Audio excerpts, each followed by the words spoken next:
अस्सलाम वालेकुम, welcome to my YouTube channel.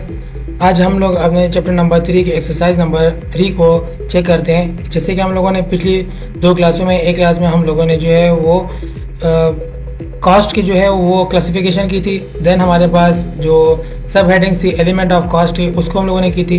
अब एक्सरसाइज नंबर 3 में हम लोगों ने करनी है कि हमारे पास जो नीचे दिए गए आइटम्स हैं, ठीक है, ये हमारे पास डायरेक्ट मटेरियल है, ठीक है, ये हमारे पास जो है इनडायरेक्ट मटेरियल है। इसको हम लोगों ने बताना है। जैसे कि अब आप लोगों को नजर आ रहा होगा ए से लेके एच तक हमारे पास इसमें गिवन एंट्रीज हैं, ठीक है। अब हम लोग इसको सॉल्व करते हैं। सबसे पहले देखें, जैसे कि हमारे पास है एलिरॉन ऑन एयरप्लेन, ठीक है। अब जैसे कि हमारे आप लोगों को पता है कि एयर मतलब जो जहाज है, ये जहाज का डायरेक्ट मटेरियल है, ठीक है, क्योंकि हमारे पास वो मटेरियल जो इजीली ट्रेसेबल हो, ठीक है, या टचेबल हो, उसको हम लोग कहते हैं डायरेक्ट मटेरियल। अब जैसे कि आप लोगों को नजर आ रहा हो कि जो बी एंट्री है 1 ओंस परफ्यूम बोतल। अब एक परफ्यूम की बोतल है, उसमें हमें नजर आ रहा है कि 1 ओंस जो है वो उसमें परफ्यूम मौजूद है, ठीक है। अब जैसे हमें नजर आ रहा है, ठीक है, तो ये हमारे पास क्या हो जाएगा, डायरेक्ट मटेरियल हो जाएगा।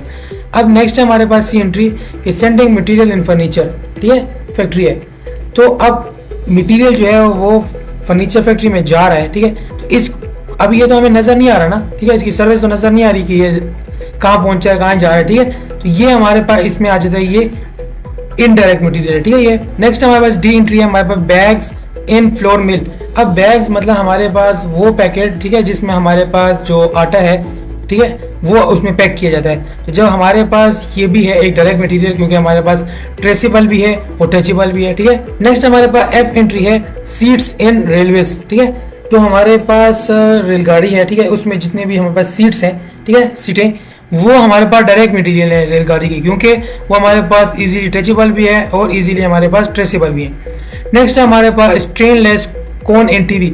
जो हमारे पास टेलीविजन की स्क्रीन होती है, ठीक है, इसमें हमारे पास जो एक कॉन लगी हुई है, जो हमारे पास स्टील कॉन होती है, ये हमारे पास कलर जो है वो डिस्प्ले करती है। तो ये भी अब हमें नजर आती है, ठीक है, ट्रेसेबल है। तो ये भी हमारे पास क्या है कि डायरेक्ट मटेरियल है। नेक्स्ट एच एंट्री है हमारे पास मिल्क इन आइसक्रीम।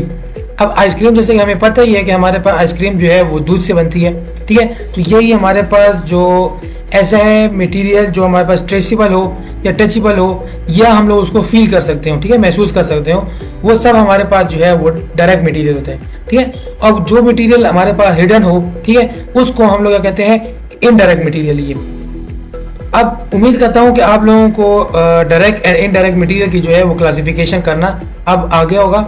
अगर आप लोगों का कोई भी डाउट है तो आप लोग सिंपल अपना डाउट जो है वो कमेंट सेक्शन में मुझसे क्लियर करवा सकते हैं। आज के लिए इतनी वीडियो, इंशाल्लाह मिलते हैं अपने आने वाले लेक्चर में।